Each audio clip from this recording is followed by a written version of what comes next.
Algumas irmãs estão me perguntando onde está a Adriana.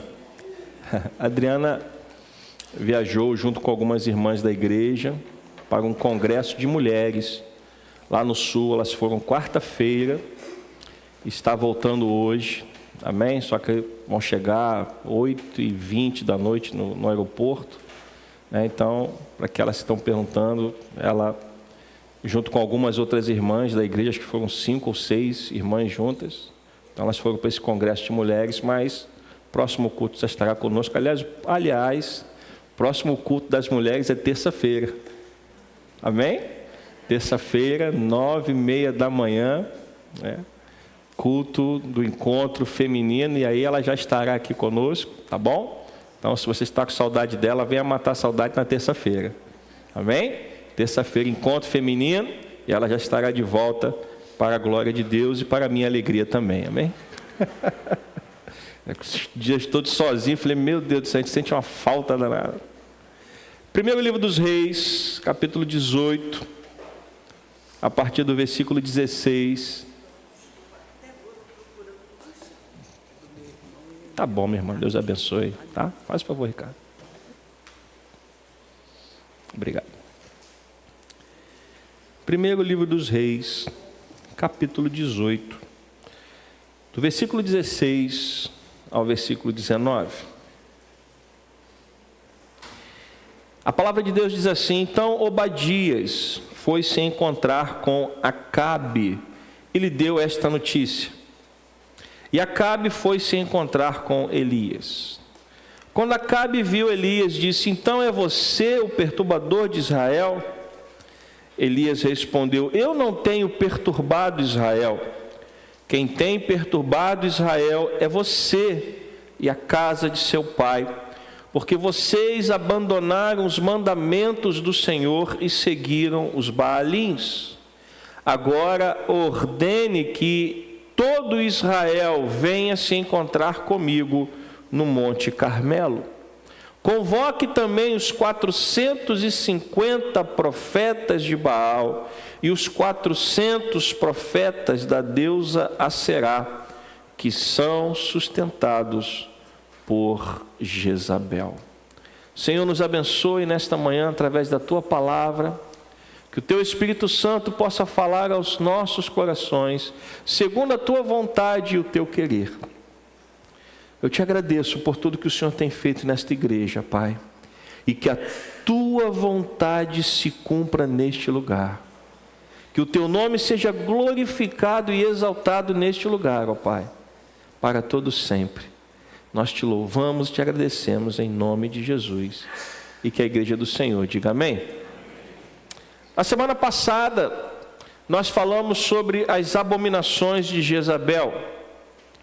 Falamos que primeiro ela trouxe para Israel o culto a Baal, coisa que tinha sido abolida desde a época em que Josué conquistou a terra prometida.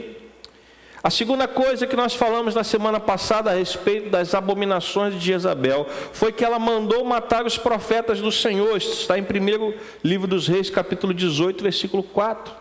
Ela mandou matar os profetas do Senhor, porque para que Jezabel alcance o poder supremo, ela precisa calar a voz profética de Deus através dos profetas. Então ela mandou matar os profetas do Senhor.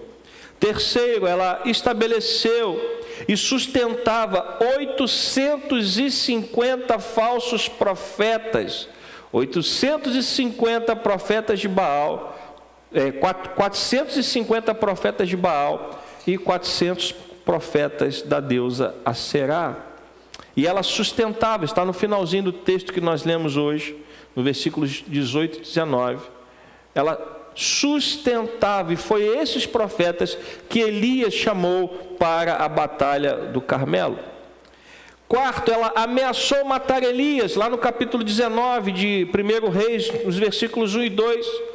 Quando Acabe conta para ela como os profetas foram mortos, ela ameaça a vida de Elias, dizendo que iria fazer a mesma coisa com ele. Quinta abominação que nós falamos na semana passada, pastor, fala mais devagar um pouquinho, está no canal do YouTube, se você quiser Nós falamos desses pontos com bastante calma na semana passada, no domingo passado, só estou recapitulando para a gente seguir adiante. Quinto, ela planejou a morte de Nabote e seu filho para tomar a vinha deles e entregar a Acabe. A vinha era herança de família, não poderia ser vendida. Acabe tentou comprar e não conseguiu, e aí Jezabel foi lá e planejou a morte do pai e do filho, porque se era herança não adiantava matar o pai, ela tinha que matar o filho também. Então ela mandou matar os dois para tomar a herança da família e entregar para Acabe. E sexta abominação, ela dominava sobre Acabe. E isto inverte a ordem estabelecida por Deus. Muitas pessoas, até dentro da igreja, têm problema com a palavra submissão. Mas a palavra submissão significa seguir uma liderança. E Deus estabeleceu uma ordem para a família. E quando esta ordem não é respeitada, o mal prevalece, isso desde o Éden. Deus criou Adão e depois deu a ele uma auxiliadora idônea. Quando Adão deixou de escutar a ordem de Deus e ouviu que a mulher queria falar para ele, o pecado entrou na vida da humanidade, na história da humanidade. Ah, pastor, o senhor está dizendo que o problema então foi a mulher? Não, o problema foi a falta de obediência a Deus. Porque eles não obedeceram à ordem de Deus e quebraram aquilo que Deus havia estabelecido. Adão tinha responsabilidades e ignorou a sua responsabilidade, permitindo que a sua esposa caísse na conversa de Satanás.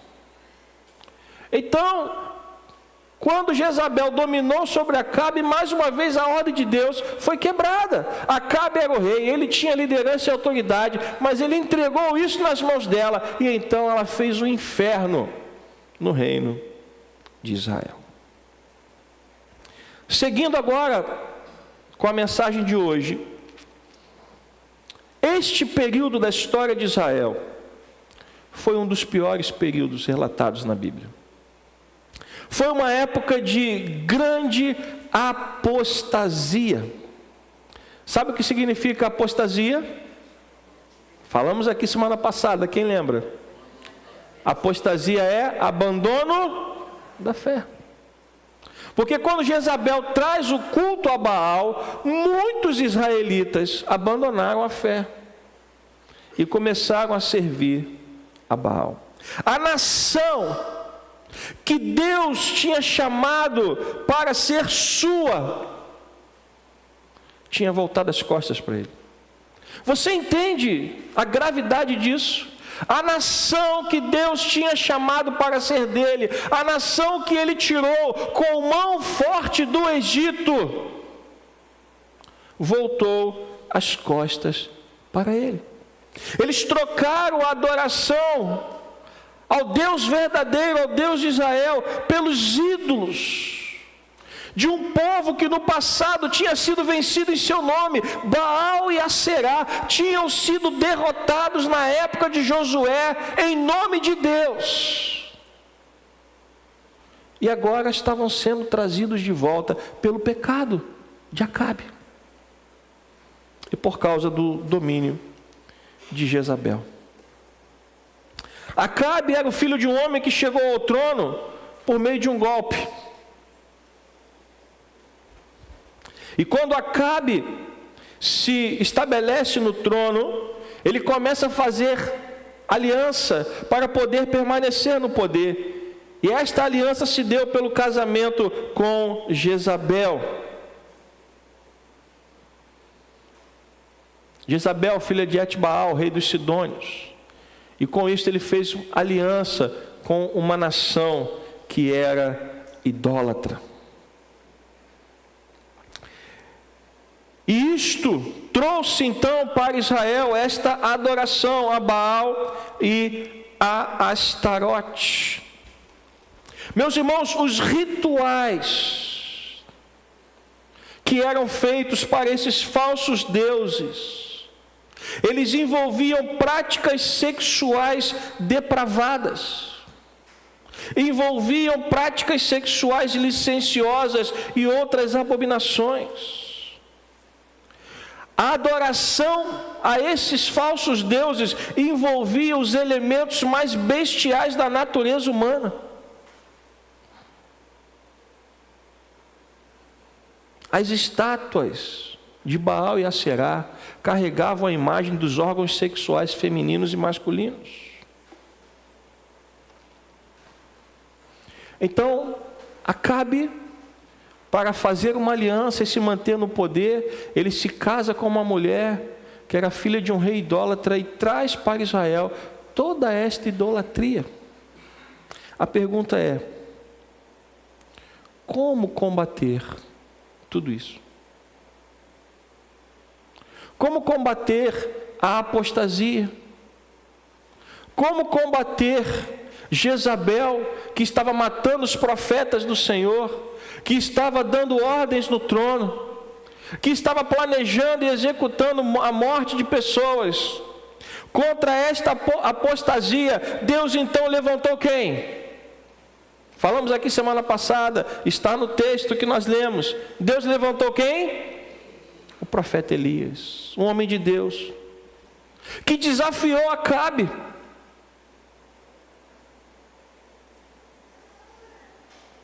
E sabe qual é aquilo que mostra quando uma pessoa está perdida? Ou quando um grupo está perdido, ou quando uma nação está perdida? Quando essas pessoas tentam transformar a mentira delas em verdade. Coloca lá no texto que nós lemos. O texto inicial, versículo 16. Preste atenção no texto. Então Obadias era um homem temente a Deus, que servia no palácio de Acabe. Então ele encontra com Elias, e Elias manda que ele levasse um recado para Acabe. E então Obadias vai lá, volta no 16, por favor. Então Obadias foi lá e deu a notícia para Acabe. Então Acabe sai e vai se encontrar com Elias.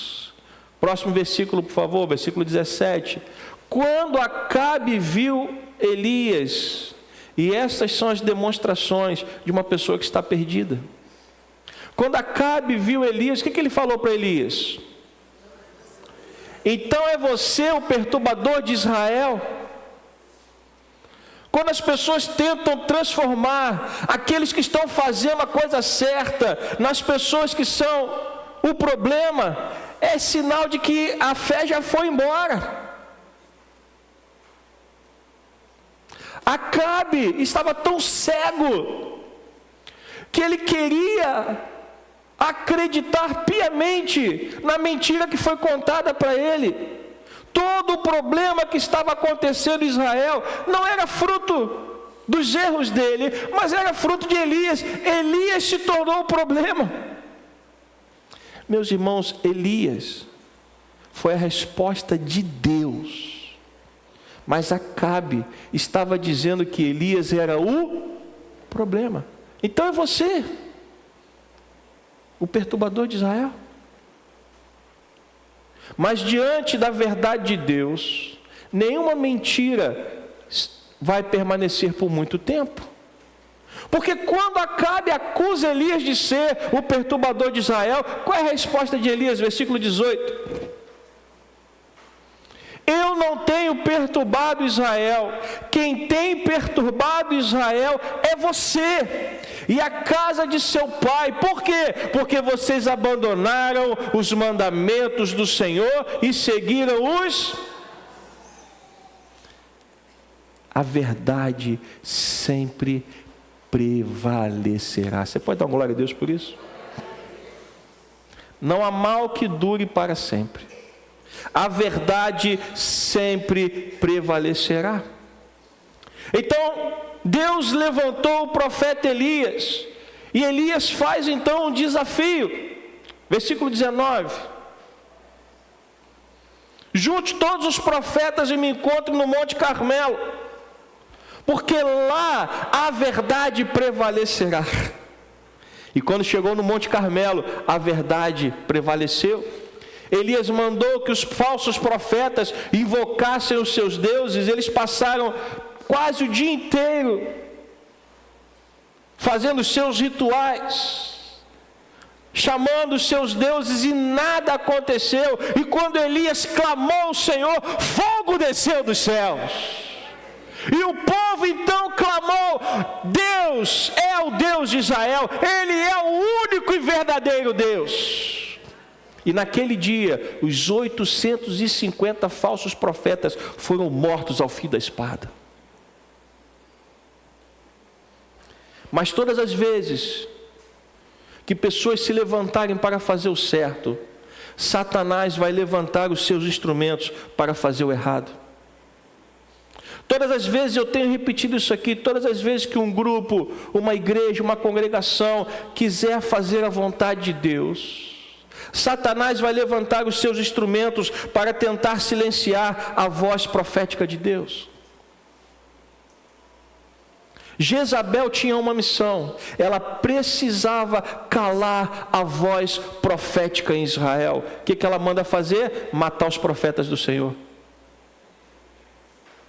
E quando os falsos profetas dela, que ela sustentava, foram mortos, ela ameaçou matar quem?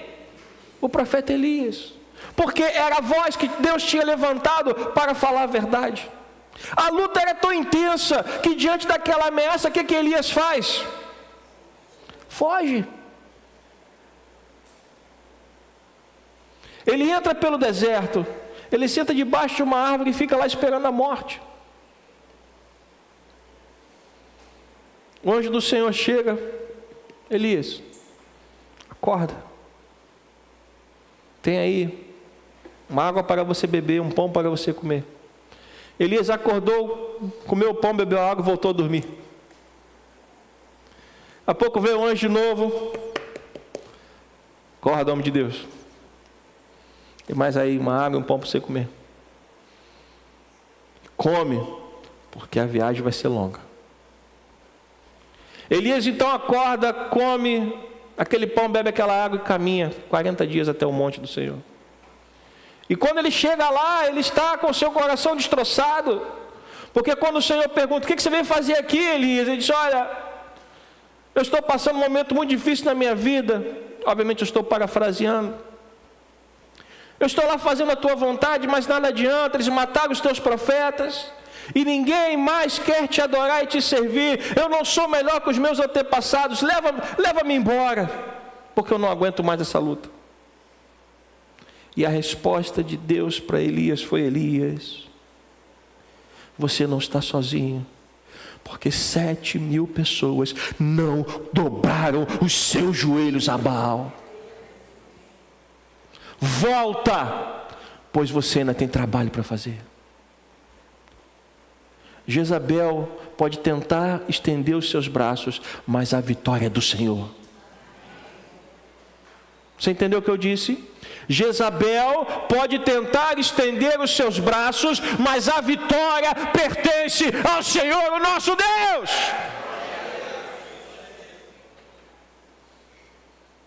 A vitória pertence a Deus. Elias, volta, porque tem trabalho a fazer. E quando Jezabel tentou continuar manipulando as coisas, Deus levantou instrumentos até que ela foi morta e os cães comeram a sua carne.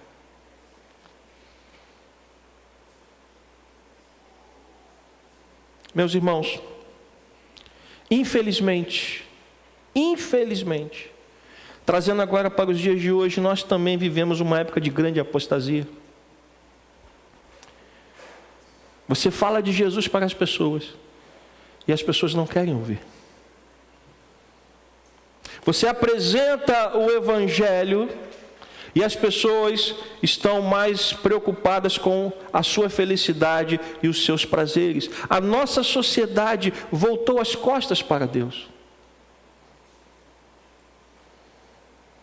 Os jovens e adolescentes não querem mais saber das coisas de Deus. Quantas pessoas estão lutando dentro da igreja, estão orando e clamando pelos seus filhos que não estão mais nos caminhos do Senhor? O pecado tem dominado as pessoas nesse mundo. Mas o pior de tudo é que o pecado tenta o tempo todo entrar no corpo de Cristo. Nós precisamos entender que o mundo jaz no maligno, mas a igreja descansa nos braços do Senhor. E se ele já está com o mundo sob o seu controle,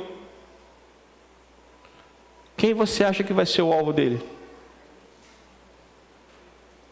Se o mundo já está debaixo do controle dele, e se existe um grupo de pessoas as quais ele não controla, quem vai ser o alvo dele?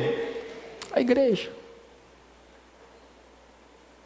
Apocalipse tem uma imagem fantástica de uma mulher grávida que estava para dar à luz o dragão.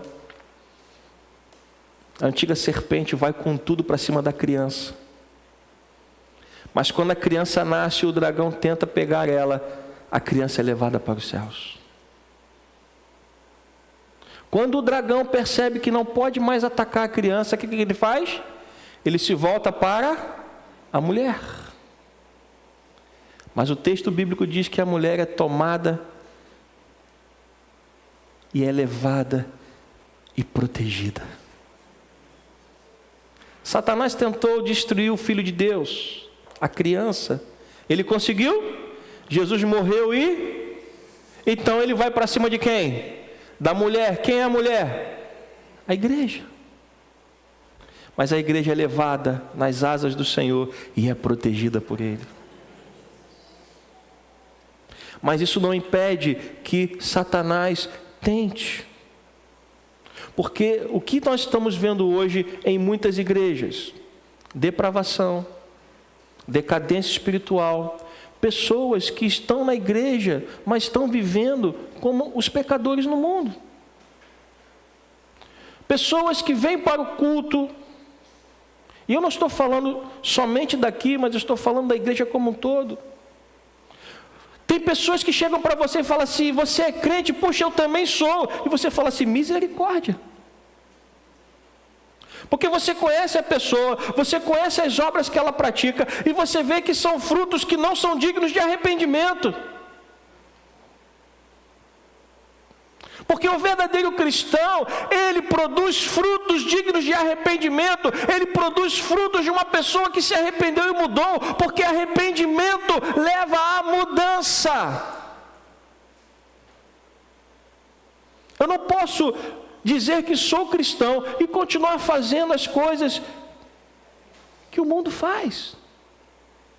Eu não posso dizer que sou um cristão e me envolver nos pecados do mundo.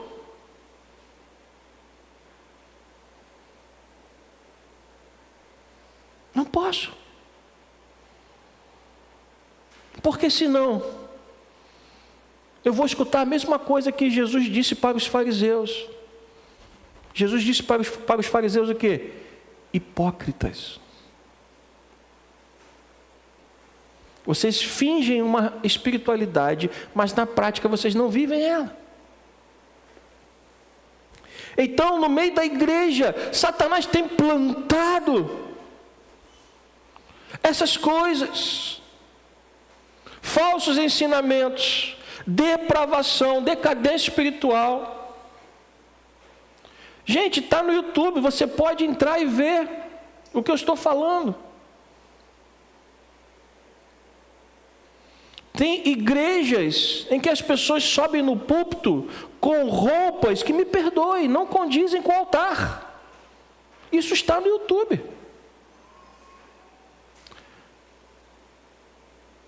Eu sou chato com as coisas do altar, sabe por quê? Porque o altar para mim é santo. Este lugar aqui é santo. Se eu subir aqui de qualquer jeito, eu vou sofrer as consequências. Quando Arão e os seus filhos foram consagrados a Deus para servir no tabernáculo, a Bíblia diz que depois de serem consagrados e ungidos, Nadab e Abiú, filhos de Arão, levaram para o altar fogo estranho. Chegando lá, eles foram mortos. Sabe o que Moisés disse para Arão? Moisés disse o seguinte para Arão: olha, o Senhor manda te dizer que você não pode rasgar as suas vestes, porque os judeus naquela época rasgavam as suas vestes como sinal de luto. Só que sabe quais eram as roupas que Arão e os seus filhos estavam vestindo? As roupas sacerdotais, você não pode rasgar elas. Ou seja, Deus estava dizendo para Arão: você não pode entrar em luto.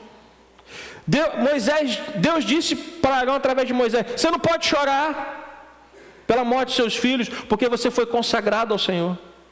E outra, você não pode nem ir no sepultamento deles, porque você, como um sacerdote consagrado, você não pode chegar perto de gente morta. E sabe o que Arão fez? Arão obedeceu. Altar é um lugar sagrado. O altar precisa ser levado a sério. Isso aqui não é um palco. Isto aqui que você está vendo não é um palco. Nessa igreja não é um palco. Nessa igreja é um altar. E este altar, ele serve para engrandecer o nome de Deus. Mas em muitos lugares o altar virou um palco. O culto virou um show. E isso é o espírito de Jezabel, que vai entrando nas igrejas para tentar criar divisão, confusão e apostasia. Nós precisamos, meus irmãos, sabe de quê? De pessoas que carreguem o espírito de Elias. Alô? Nós precisamos de pessoas que carreguem o espírito de Elias. Você pode dizer amém? Nós precisamos de pessoas que tenham a coragem de romper com aquilo que está errado. Nós precisamos de pessoas que tenham coragem de chegar na cara do rei e dizer: eu não sou o perturbador de Israel, é você que está perturbando Israel. Nós precisamos de pessoas que tenham a coragem de fazer a vontade de Deus, doa quem doer. E não que se entreguem ao sistema, e não que se deixem manipular, porque o espírito de Jezabel é um espírito de manipulação, mas o espírito do Senhor é um espírito de liberdade. Deus não manipula pessoas, Ele tanto não manipula que Ele deu liberdade. Ele deu liberdade a Adão e Eva. E eles usaram a liberdade de forma errada. Mas Deus manipulou Adão e Eva? Não. Deus deu liberdade a Davi, a Saul, a Moisés e a tantos outros. Deus não manipula ninguém. Mas Satanás manipula. Com as suas mentiras. Com as palavras que te agradam. E saiba de uma coisa, Deus te ama tanto e se preocupa tanto com a tua vida, que Ele não vai passar a mão na sua cabeça. Ele vai dizer para você o que precisa falar para que você acorde e faça a vontade dEle. Esta geração precisa de pessoas que se levantem como Elias, pessoas que tenham unção, pessoas que sejam usadas por Deus para operar milagres, sinais e maravilhas no meio do povo de Deus. E para isso nós precisamos voltar os nossos olhos para o Senhor. Deixa-me falar uma coisa para você: se você quer ter unção de Deus, unção do Espírito, se você quer ser uma pessoa como Elias, você precisa voltar os seus olhos para Deus. Nós precisamos entender a nossa total dependência de Deus. Porque senão, sabe o que vai acontecer? Satanás vai infiltrar pessoas dentro da igreja que vão ter esse espírito de Jezabel e vão querer manipular você. Tem pessoas dentro da igreja, e eu estou falando de uma maneira geral, que são enviadas por Satanás para manipular pessoas. Quem já teve a oportunidade de conversar comigo e de fazer um gabinete comigo, com a minha esposa, sabe o que eu digo. Quando a pessoa chega para mim e fala assim: pastor, eu estou com essa situação para resolver, o que é que eu faço? A minha resposta, quem já conversou comigo sabe é o quê? A decisão é sua, eu não decido sobre a sua vida. Eu posso te aconselhar, Eu posso te mostrar o que a Bíblia diz, mas eu não decido por você. Sabe por quê? Porque eu não estou aqui para criar pessoas dependentes. Eu fui colocado neste lugar para ensinar a igreja a depender de Deus. Mas o espírito de Jezabel quer que você dependa dele. Sabe aquela pessoa que você tem que tomar uma decisão e antes de orar você liga para ela e pergunta o que você tem que fazer? Você tem uma decisão para tomar na sua vida e antes de orar, e talvez nem ore, você pega o telefone, mando um WhatsApp para a pessoa e diz: ô irmão fulano, eu tenho isso para fazer, o que eu faço? E essa pessoa diz: faça isso, faça aquilo outro. Deixa-me falar uma coisa para você, essa pessoa está manipulando a sua vida. Isso não vem de Deus. Ninguém tem autoridade sobre você senão o Senhor. Deixa-me te falar uma outra coisa, eu não gosto muito de falar de mim em pregação.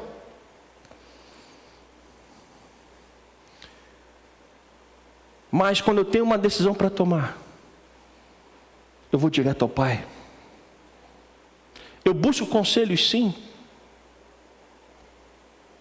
Mas a resposta, ela vem de Deus. Faço ou não faço? Isso eu pergunto para Deus. Eu lembro quando eu e a Adriana fomos comprar o apartamento que nós moramos hoje. Eu pedi conselhos ao meu sogro, que é uma pessoa que eu respeito e estimo muito. Um homem que já viveu mais do que eu e tem experiências. Fui ao meu pai, também pedi conselhos a ele. Mas eu pedi conselhos sobre os trâmites, mas a decisão, ela veio de Deus. Nem meu sogro, nem meu pai disseram compre ou não compre. Essa resposta veio dos céus. E quantas pessoas eu vejo, tem que tomar uma decisão, manda o WhatsApp para o guru, manda o WhatsApp para guia espiritual. Não, eu só faço se a minha irmã lá que me orienta me disser que sim ou que não. Quem essa pessoa é para ter tanta autoridade sobre a sua vida?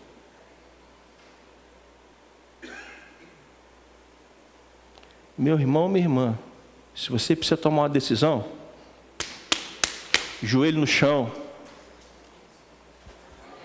Joelho no chão. Vá buscar em Deus a resposta que você precisa. Sabe por quê? Porque Ele vai te responder. A Bíblia diz que nos últimos dias o Espírito Santo seria derramado sobre toda a carne inclui você também. Se você buscar Deus em oração, Ele vai te responder. Você não precisa de um guru, você não precisa de uma guia espiritual, você não precisa de alguém que vai dizer o que você tem que fazer, que vai dizer vista isso, vista aquilo, faça isso, faça aquilo. Não, você precisa de orientação do Espírito Santo de Deus. Porque é nessas brechas que o espírito de Jezabel vai entrar. Pessoas que vão manipular a sua vida, que vão dizer o que você tem que vestir, o que você tem que comer, o que você tem que fazer, vão até dizer com quem você tem que andar ou não, e daqui a pouco estão mandando na sua vida, e daqui a pouco estão jogando você contra a liderança. Você faz parte do ministério. Aí daqui a pouco essa pessoa vem e fala uma coisa para você, e você daqui a pouco está se voltando contra o líder do seu ministério. O inimigo sempre tentou silenciar as vozes proféticas de Deus. E ele continua fazendo isso nos dias de hoje, e o nome desse instrumento é Jezabel. A resposta para Jezabel chama-se Deus. Você precisa estar cheia do Espírito de Deus. E você não vai conseguir isso se não for através de uma vida piedosa. Não vai. Se você não tiver uma vida com Deus, Se a primeira coisa que você fizer ao ter que tomar uma decisão for ter que procurar a irmã fulana de tal ou irmão fulano de tal, alguma coisa está muito errada na sua vida. Sabe por quê? Você vai estar anulando a obra de Cristo na cruz. A Bíblia diz com todas as letras que no momento em que Jesus estava sendo crucificado, o que aconteceu no templo? No momento em que Jesus estava sendo crucificado, o que aconteceu no templo? O véu se rasgou. Que véu?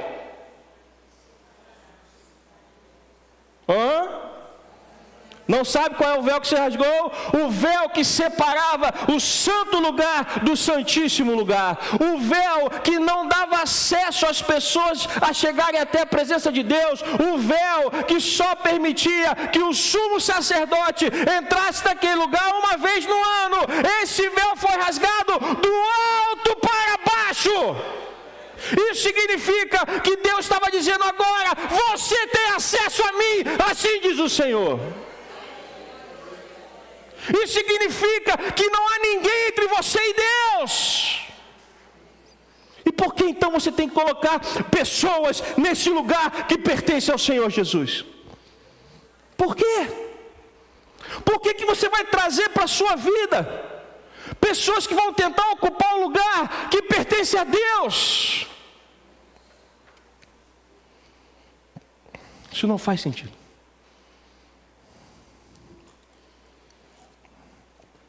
Meus irmãos, se o véu foi rasgado, eu tenho acesso ao Pai.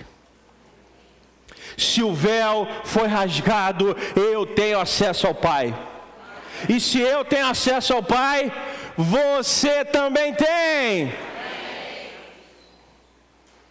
Então pare de colocar pessoas no lugar que pertence a Deus.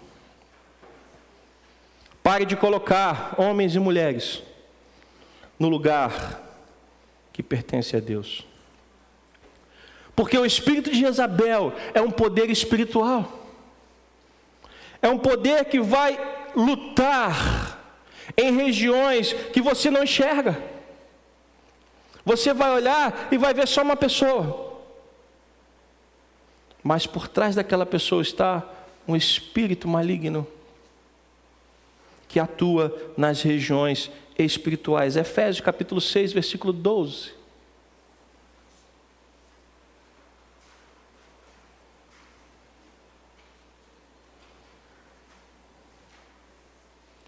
Porque a nossa luta não é contra o sangue e a carne, mas contra o quê? Os principados e as potestades. Contra quem? Os dominadores deste mundo tenebroso, contra as forças espirituais do mal, nas regiões, são regiões que você não enxerga. Você só está vendo o instrumento de Jezabel, aquela pessoa que foi colocada na sua vida para manipular você, para mandar em você, para ditar aquilo que você faz, aquilo que você veste, aquilo que você come. Para dizer que se você vai trabalhar na igreja ou não, para dizer que se você vai fazer a obra de Deus ou não. Mas este cargo, se é que eu posso dizer dessa maneira, este cargo já tem dono, chama-se Jesus Cristo. Ninguém pode ocupar esse lugar na sua vida. Mais uma vez eu repito, se você tem que tomar uma decisão na sua vida, e se a primeira coisa que você faz não é dobrar os seus joelhos e consultar a Deus, alguma coisa está muito errada. Se você precisa ligar para alguém, ou mandar mensagem para alguém, para essa pessoa dizer o que você vai fazer, deixe-me te falar uma coisa, isso está muito errado. Porque eu garanto uma coisa para você, de mim você não vai escutar isso, faça isso ou faça aquilo. E olha que eu sou o seu pastor. Eu não vou dar ordens da sua vida. Eu vou dizer o que a Bíblia diz e vou dizer, com base nas informações que você recebeu, tome a decisão que você achar melhor. Esses poderes demoníacos, eles se revestem de religiosidade. Normalmente essas pessoas que são usadas pelo espírito de Jezabel são pessoas muito religiosas. Por quê? Para manipular a sua vida precisa parecer muito religioso. Quer ver um exemplo disso? Os fariseus. Os fariseus eram pessoas muito religiosas. Eles davam o dízimo certinho, sim ou não? Eles oravam todo dia, sim ou não? Eles jejuavam 2 vezes por semana, sim ou não? Eram homens religiosos. Mas quando Jesus foi conversar com Nicodemos, o que Jesus falou para ele? Nicodemos, você tem que nascer de novo. Você está longe do reino. Religiosidade não salva ninguém. Pessoas religiosas não são parâmetro para ninguém. Porque a religiosidade, ela é externa. Mas uma vida transformada, ela vem de dentro. Por isso que Jesus falou que a boca fala aquilo que o coração está cheio. Se houver mudança no seu coração, a sua boca vai ser uma voz profética do Senhor. Você pode dar uma glória a Deus? Mas se o seu coração estiver manipulado pelo espírito de Jezabel, Jezabel vai calar a sua voz profética. Então, religiosidade não mede ninguém. Não estou falando que a pessoa tem que deixar de obedecer os mandamentos do Senhor. Obedecer os mandamentos é uma coisa, religiosidade é outra. Religiosidade, ela se manifesta na vida daquelas pessoas que falam o linguajar dos crentes, mas não vivem o que falam. E esse era o problema de Jesus com os fariseus. Eles falavam uma coisa, mas por trás eles faziam outra. Uma pessoa que é fiel a Deus, ela fala e ela vive aquilo que ela fala. Você pode dizer amém? Mas o religioso, ele fala uma coisa e vive outra. O espírito de Jezabel também é conhecido pela manipulação. Todas as vezes que uma pessoa tentar manipular a sua vida, desconfie. Todas as vezes que uma pessoa começar a querer dar ordens em você, e não vai ser uma coisa escrachada não, vai ser uma coisa sutil. Vai querer...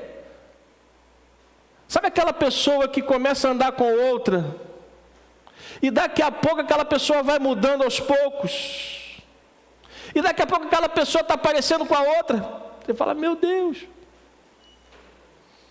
porque aquela pessoa vai manipulando e vai mudando tudo na vida daquela pessoa, e a pessoa nem sente o que está acontecendo.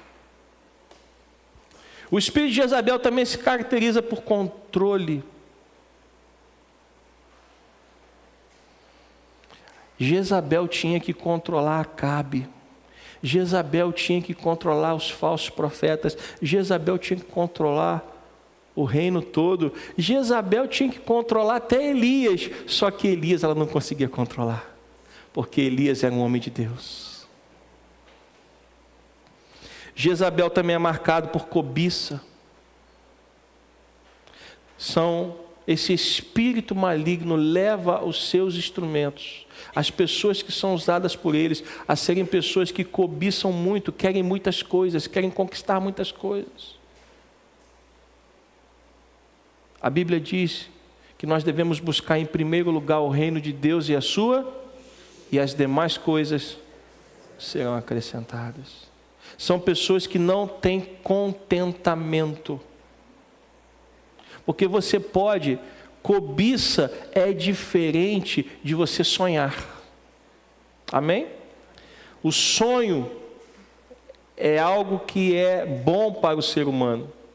A pessoa que não tem sonhos, que não tem alvos, que não tem objetivos na sua vida, essa pessoa já morreu. Então é bom a gente querer é bom a gente cultivar sonhos na nossa vida. Eu sonho em fazer isso, fazer aquilo, conquistar isso, conquistar aquilo. A cobiça é diferente. A cobiça vai me levar a passar por cima de qualquer um para chegar lá. A cobiça vai me levar pelos atalhos. A cobiça vai me fazer derrubar pessoas para assumir o lugar delas. Os sonhos não, os sonhos vão me fazer trabalhar e lutar por aquilo. A cobiça vai gerar destruição e competição. Outra característica de Jezabel é a perversão. Pessoas que são lascivas, pessoas que querem perverter as coisas, que são sensuais, ou até que falam, aquelas pessoas que falam besteira o tempo todo, com piadas, com gracinhas, que não condizem com o linguajar ou com a vida cristã. E muitas vezes até se rendem ao ocultismo. Que isso, pastor? Eu li uma vez um testemunho de um homem que era satanista e que ele se converteu. E o maior orgulho da vida dele era os poderes ocultos que ele tinha, porque ele manipulava pessoas. Ele fazia os seus rituais e ele conseguia manipular a mente das pessoas. E uma vez lançaram um desafio para esse homem para fazer isso dentro de uma igreja. Ele, contando o testemunho dele, disse que ele entrou na igreja, sentou lá atrás e começou a fazer os seus truques lá. E quanto mais ele amaldiçoava o pastor, mais o pastor pregava. E quanto mais ele amaldiçoava o pastor, mais o pastor se enchia do Espírito Santo e pregava com mais ousadia ainda. Ele falou: meu Deus, eu devo estar muito longe desse homem, eu vou sentar lá na frente. Isso ele contando no seu testemunho. E aí ele veio para o primeiro banco, começou lá com os seus negócios lá, e o pastor começou a pregar mais forte ainda. E ele disse que de repente ele estava de joelhos no altar, chorando, entregando a sua vida a Jesus Cristo, porque ele viu que aquilo que ele achava que era poder, não era nada diante do poder de Deus. E não se engane, muitas vezes pessoas que mexem com o ocultismo entram nas igrejas para criar discórdia e divisão. Por isso que nós estamos falando sobre esses assuntos, para que todos nós estejamos atentos. Por quê, meus irmãos? Porque a nossa igreja está avançando, amém? A nossa igreja está cumprindo a vontade de Deus, a nossa igreja está caminhando segundo a vontade do Senhor. E são nesses momentos, em momentos assim, que Satanás vai aparecer para colocar o dedo. E nós precisamos estar o quê? Alertas. Jesus Cristo disse o quê? Vigiai e orai. E nós estamos trazendo aqui ensinamentos para que você esteja atento, para que você esteja atenta. Porque quando o espírito de Jezabel desembarca em uma igreja, o seu objetivo é desativar e destruir pessoas, ministérios e a própria igreja. Não hoje, mas eu vou trazer aqui histórias que eu li a respeito de igrejas que foram destruídas por causa do espírito de Jezabel.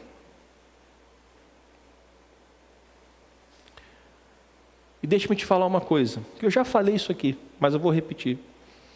Precisamos estar atentos porque o espírito de Jezabel normalmente age por meio de mulheres.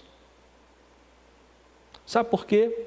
Porque homens não vão entrar em qualquer casa, mas as mulheres entram. Não é que as mulheres sejam culpadas, não. É porque você, irmã, que vive sozinha, por exemplo, você vai convidar um irmão da igreja para ir na sua casa sozinho? Mais uma mulher. Você convida ou não convida? Convida. E Satanás é astuto. Então nós precisamos estar atentos a isso. Por isso, Jesus Cristo disse que você conhece a árvore pelos frutos. E você precisa estar atento aos frutos que a pessoa está dando, porque Jezabel, o espírito de Jezabel, que estiver usando uma pessoa, os frutos dessa pessoa não serão frutos abençoados. Ah, pastor, então quer dizer que o espírito de Jezabel não pode atuar através de homens? Claro que pode, e atua. Mas normalmente ele foca mais nas mulheres.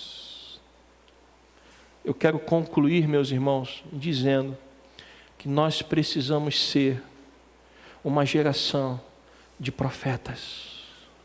Nós precisamos buscar o Espírito de Deus para que no meio da nossa igreja sejam levantados homens e mulheres que tenham a disposição e a unção de Elias. Posso ouvir um amém? Homens e mulheres que estejam dispostos a fazer a vontade de Deus. Homens e mulheres que não se curvam diante do espírito de Jezabel. Acabe se curvou diante de Jezabel, Elias não.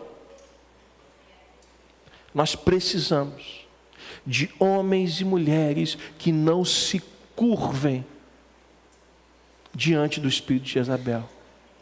De homens e mulheres que possam abrir a sua boca e serem usados por Deus. Nós precisamos, irmãos, de pessoas que estejam cheias do Espírito Santo, que possam no meio da igreja falar de Deus, profetizar, orar por pessoas e pessoas serem curadas, sinais e maravilhas e prodígios no meio da igreja. Você pode dizer amém? Eu creio que isso pode acontecer, mas eu não posso fazer isso sozinho. Ou vamos todos juntos, ou não chegamos a lugar nenhum. Porque o Espírito de Deus quer se derramar sobre cada um de vocês. Pastor, mas eu posso ser usado por Deus? Claro que sim. Porque o Espírito de Deus, ele será derramado sobre todos aqueles que buscarem. Mas se você estiver sendo manipulado por uma pessoa, essa pessoa vai tentar afastar você da presença de Deus. Por isso que nós precisamos orar e vigiar. É por isso que a nossa primeira reação, bote isso na sua cabeça. Se você guardar isso, eu já vou ficar muito satisfeito. A nossa primeira reação tem que ser sempre joelho no chão. Diante de qualquer situação. Ah, pastor, mas será? Falou será, já ficou em dúvida.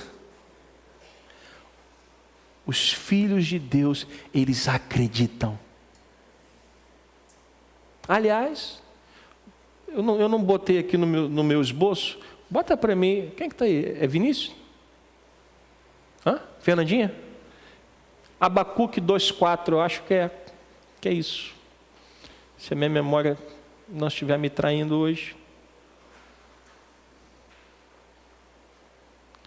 Abacuque 2,4 diz o quê? Eis que a sua alma está...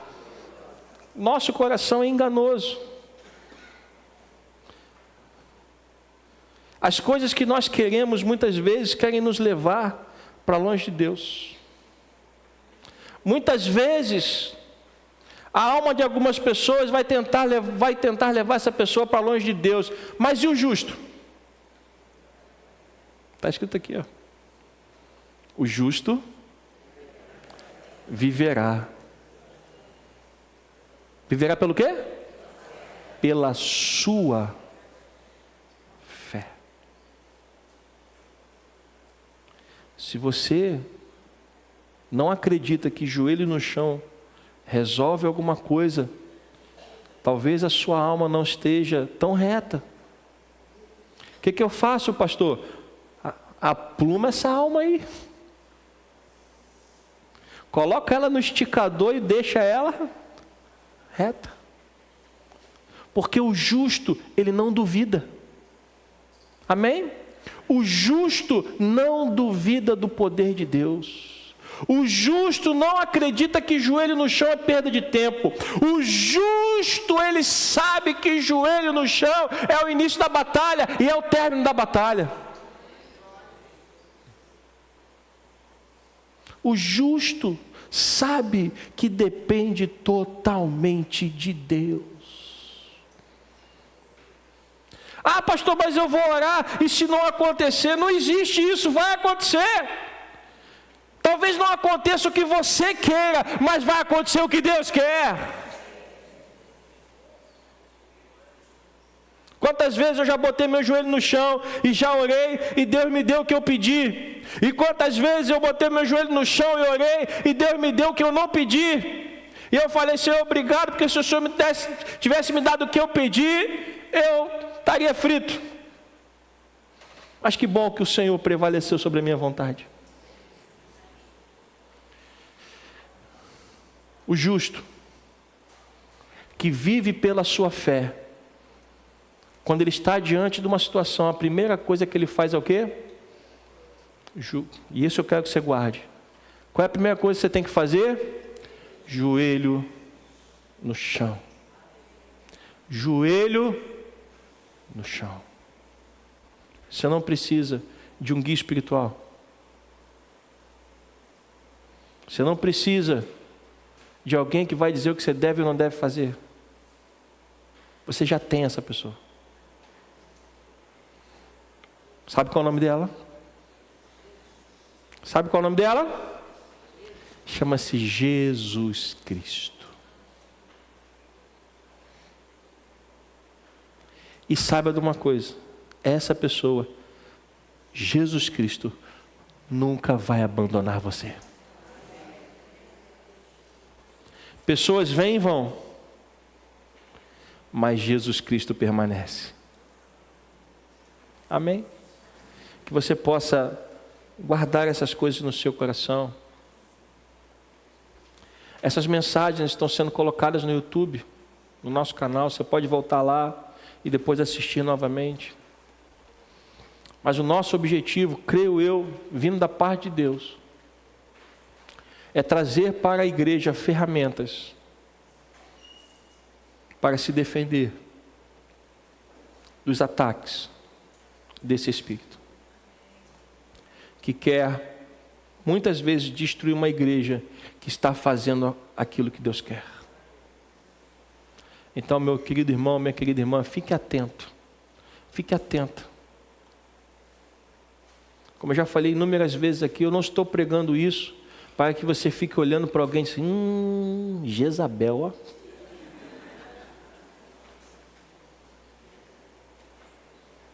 Mas eu estou pregando isso para que você fique atento às atitudes de pessoas.